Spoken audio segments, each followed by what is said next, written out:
একাধিক নেতাকে দেব থেকে আরম্ভ করে কল্যাণ ব্যানার্জি এবং সবাই তৃণমূলের একাধিক প্রার্থী রামনবমী মিছিলে হেঁটেছেন এবং তারা করেছেন, পুজো দিয়েছেন। দেখুন, এটা নিয়ে আমার কোনো আপত্তি নেই বা আমাদের কারোরই কোনো আপত্তি থাকা উচিত নয়, কিন্তু এতদিন ধরে যেভাবে ভগবান পুরুষোত্তম রামচন্দ্র মহারাজকে এরা অ্যাটাক করেছে, অযোধ্যার রাম মন্দিরের দিন সম্প্রীতি মিছিলের নামে পাল্টা মিছিল ডেকেছে। গোটা ভারতবর্ষের অধিকাংশ রাজ্য সরকার কেউ পূর্ণ দিবস, কেউ অর্ধ দিবস ছুটি দিয়েছে। একমাত্র পশ্চিমবঙ্গ সরকার 22শে জানুয়ারি ছুটি দেয়নি। একমাত্র মুখ্যমন্ত্রী, ভারতবর্ষে বিজেপি বা এনডিএর বাইরেও অনেক মুখ্যমন্ত্রী আছেন অন্য দলের, তারা কিন্তু রাম মন্দির উদ্বোধনের মতো একটা সেন্টিমেন্টাল এবং একটা ইমোশন যেখানে সনাতনীদের আবেগযুক্ত, তাকে অস্বীকার করেননি। ইনি কিন্তু এই দিন মিছিল করেছেন এবং মিছিলের জন্য স্থান বেছে নিয়েছেন পার্ক সার্কাস 7 পয়েন্ট। স্বাভাবিকভাবে এই কাজটা যদি অনেক আগে থেকে করতেন তাহলে পশ্চিমবঙ্গে আজকে এই অবস্থা হতো না। আমি যেভাবে গত বছর দুর্গাপূজার বিসর্জনের দিন হড়পা মালে আমাদের জলপাইগুড়ির বিসর্জন যাত্রীরা ভেসে যাওয়ার পরেও মুখ্যমন্ত্রী যাননি, তিনি জলপাইগুড়িতে টর্নেডোর দিন মাঝরাত্রে পৌঁছেছেন চার্টার্ড ফ্লাইট নিয়ে। আমি মালবাজারের সভা থেকে বলেছি এটা ভোটের জন্য করেছেন, যদি রাজধর্ম পালন করতেন তাহলে দুই জায়গাতেই সমান দৃষ্টি দিয়ে দেখতেন। ঠিক একইভাবে 22শে জানুয়ারি যেটা হিন্দু আতঙ্কে আপনারা করেছেন, আর আজকে সেই জয় শ্রীরামকে আপনাদেরকে ঠোঁটস্থ করতে হচ্ছে, আপনার মুখ্যমন্ত্রীকে ছুটি দিতে হচ্ছে, এটা কেবলমাত্র পশ্চিমবাংলায় সনাতনীদের যে জাগরণ ঘটেছে, যেটা এতদিন ছিল না। এখানে রামচন্দ্রকে, ভগবানকে গোবলয়ের ভগবান করে রাখা হয়েছে। তো পশ্চিমবাংলার সনাতনীরা গত 2-3 বছর ধরে, বিশেষ করে তার আগে যে ছিল না তা নয়, তারা এইটাকে ভেঙে দিচ্ছেন। ছট পুজোতেও আমরা যাচ্ছি সূর্য প্রণাম করতে, আমাদের মায়েরা দিদিরা ব্রত রাখেন। ছট মানে বিহারের পুজো নয়, সনাতনের পুজো। দুর্গা পুজো মানে বাংলার পুজো শুধু নয়, উত্তরপ্রদেশ, লখনৌ, গোটা পৃথিবীর হিন্দুদের পুজো।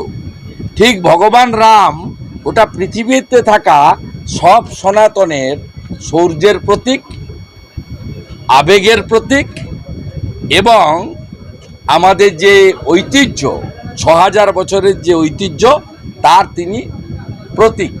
প্রজা বাৎসল্য, আদর্শ রাজা। ভোট বড় বালাই বলে, ভোট বড় বালাই বলে এসব করে কিচ্ছু হবে না। যারা সরস্বতী মন্ত্র ভুল পাঠ করেন, যারা ভাত মাছ খেয়ে পায়ে চটি দিয়ে চণ্ডীপাঠ ভুল বলেন, যারা পিতৃপক্ষে গিয়ে দুর্গা ঠাকুরের পুজো উদ্বোধন করেন, যারা দুর্গা পুজোকে কালচারাল প্রোগ্রামে পরিণত করতে চান, তাদেরকে সনাতনীরা উচিত শিক্ষা দেবে। আপনারা নিশ্চিন্ত থাকতে পারুন, আপনার বাড়ির লোকও উচিত শিক্ষা দেওয়ার জন্য প্রস্তুত হয়ে আছে। কোনো মন্ত্র কাজ করবে না, এক। দ্বিতীয়ত, গত বছর ডালখোলা, শিবপুর এবং রিসড়ার ঘটনার পরে কোর্টের হস্তক্ষেপ এবং এনআইএ, আপনারা জানেন যে এবারে মোরললেস শান্তিপূর্ণ হলেও শক্তিপুরে, মুর্শিদাবাদ জেলায় শক্তিপুরে রামনবমীর মিছিল আক্রান্ত হয়েছে। ওখানে বেছে বেছে সনাতনীদের দোকান লুট হয়েছে একটু আগে পর্যন্ত। এবং আমি এক স্যান্ডেলে দিয়েছি, দেখবেন, পুলিশ রামনবমীর মিছিলে গ্যাসের সেল ফাটাচ্ছে মিছিল ছত্রভঙ্গ করার জন্য। যে কাজটা গতবারে শামীম আহমেদ, শাকির আলী, জাভেদ হাসান আনসারিরা করেছিল, এই কাজটা এবারে মমতার পুলিশ মুর্শিদাবাদের শক্তিপুরে করেছে। আমি এর নিন্দা জানাই। আজকে অসমে গিয়ে বলেছেন যে ওনার কথাও কোনো লাভ হবে না, অসমে জামানত থাকবে না। তৃণমূলের ইস্তাহার কি? এটা তো লোকসভার ভোট, বেল পাকলে কাকের কি? টোটাল আসন 543। প্রধানমন্ত্রী হওয়ার জন্য দরকার 272, লড়ছে 45, গরুর গাড়ির হেডলাইট। তাই যার 45টা প্রার্থী সে জাতীয় স্তরে ইস্তাহার প্রকাশ করছে, এটাকে কি বলবেন? ড্রামাবাজি ছাড়া আর কিচ্ছু না। জাতীয় দল থেকে আঞ্চলিক দল হয়েছে, লোকসভা ভোটের পরে এটা ওই কালীঘাটের দলে পরিণত হবে, পটুয়াপাড়ার দলে। ইন্ডিয়া জোটের ইন্ডিয়া জোট বলে কিছু নেই, ওটার নাম ইন্ডি জোট। ওর পিন্ডি চটকে গেছে ছত্তিশগড়, মধ্যপ্রদেশ, রাজস্থানের ভোটে, ওর কোনো অস্তিত্ব নেই। দেখুন, ভগবান রামচন্দ্র হচ্ছে সারা পৃথিবীতে যত হিন্দু আছে তাদের আরাধ্য দেবতা। শুধু আরাধ্য দেবতাই তিনি না, আমাদের মতো রাজনৈতিক কর্মীদের হচ্ছে আদর্শ পুরুষ।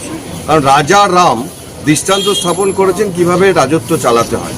তো আজকের দিনটাতে সারা পৃথিবীর মানুষ, হিন্দুরা আজকে রামনবমী তার জন্মদিন পালন করছে। আজকে পশ্চিমবঙ্গেও বিভিন্ন জায়গাতে রামনবমী শোভাযাত্রা চলছে। আমাদের এই কোন্নগরেও একটু পরেই শোভাযাত্রা আসছে, শোভাযাত্রা চলছে। আজকে একটা উৎসবের মেজাজে সারা ভারতবর্ষ আছে। এবং সবচেয়ে বড় কথা হলো 500 বছরের যে ইতিহাস, রামলালা যেখানে নিজের বাড়িতে ছিলেন না, এবার প্রথম রামলালা তার নিজের বাড়িতে পৌঁছেছেন। এবং সেই জায়গায় রাম জন্মভূমিতে রাম মন্দির তৈরি হওয়ার পরে প্রথম রামনবমী আমরা পালন করছি। এটা আমাদের কাছে অত্যন্ত গর্বের যে ইতিহাসের সাক্ষী আমরা হচ্ছি। রামলালা তার নিজের বাড়িতে আছেন এবং আমরা সারা দেশ জুড়ে রামনবমী পালন করছি। এবং এই রামনবমী শান্তিপূর্ণভাবে যাতে পালিত হয় তার জন্য প্রশাসন যে ব্যবস্থা গ্রহণ করেছে তাতে আপনারা কতটা খুশি? দেখুন, রামনবমীতে অশান্তি হওয়ার কথা না। রামনবমীতে কেন অশান্তি হবে? রামের সাথে তো কারোর কোনো বিরোধ নেই। কিন্তু মুখ্যমন্ত্রী যদি গতবার উস্কানি দিয়েছিলেন, রিস্তাতে যে গন্ডগোল হয়েছিল, হিন্দু মুসলমান কেউ গন্ডগোল করেনি। রিস্তার যে গন্ডগোল হয়েছিল বাইরে থেকে লোক এসেছিল, এগুলো মুখ্যমন্ত্রীর উস্কানিতে হয়েছিল। হিন্দু মুসলমানদের মধ্যে কোনো বিরোধ নেই। মহরম তো এখান দিয়ে যায়, কেউ তো বিরোধ করে না। তো রামনবমীর মিছিল যাবে, কে বিরোধ করবে? এখানে কোনো বিরোধ নেই, হিন্দু মুসলমানের কোনো বিরোধ নেই। যেটা আছে সেটা রাজনৈতিক কারণে আছে। মুখ্যমন্ত্রী করেছেন, শাসক দল করেছে। কিন্তু একসময় যারা বলতো রাম বহিরাগত, আজকে তারা রামনবমীতে ছুটি দিতে বাধ্য হয়েছে। একসময় যারা বলতো রাম হচ্ছে বিহারের, বাঙালিদের সাথে সম্পর্ক নেই, সেই মমতা ব্যানার্জিও আজকে রামনবমীর শুভেচ্ছা জানাচ্ছে। এটা মোদি হয় তো মুমকিন হয়। তাহলে কি আগামী নির্বাচনে এই যে বলছেন আপনারা যে রামলালা ফিরে এসেছে এবং প্রথম নির্বাচন, লোকসভা নির্বাচন সামনে একেবারে শুরু হচ্ছে 19 তারিখ থেকে, এফেক্ট পড়বে তাতে? দেখুন, নির্বাচনের সাথে এটার কোনো সম্পর্ক নেই। আপনারা জানেন 1980 সাল থেকে আমরা বিজেপির পক্ষ থেকে বলে আসছি রামলালা হাম আয়েঙ্গে, মন্দির ওহি বানায়েঙ্গে। এবং 1980 সাল থেকে আজ অবধি আমাদের যারা বিরোধী, কংগ্রেস, সিপিএম, এরা বলতো মন্দির ওহি বানায়েঙ্গে লেকিন তারিখ নেই বাতায়েঙ্গে। এবার তো তারিখ আমরা বলে দিয়েছি, 22শে জানুয়ারি মন্দির হয়েছে। এবার তারা কি বলবে? সেজন্য নির্বাচনের সাথে এই রাম মন্দির, রাম জন্মভূমির কোনো বিষয় নেই। তবে মোদি গ্যারেন্টি হচ্ছে এটাই, আমরা 80 সালে বলেছিলাম মন্দির বানাবো, 2024-এ মন্দির আমরা বানিয়ে দিয়েছি। আজকে মোদি যেটা গ্যারান্টি দিচ্ছে আগামী 5 বছরে সেটা পূর্ণ করে দেবে।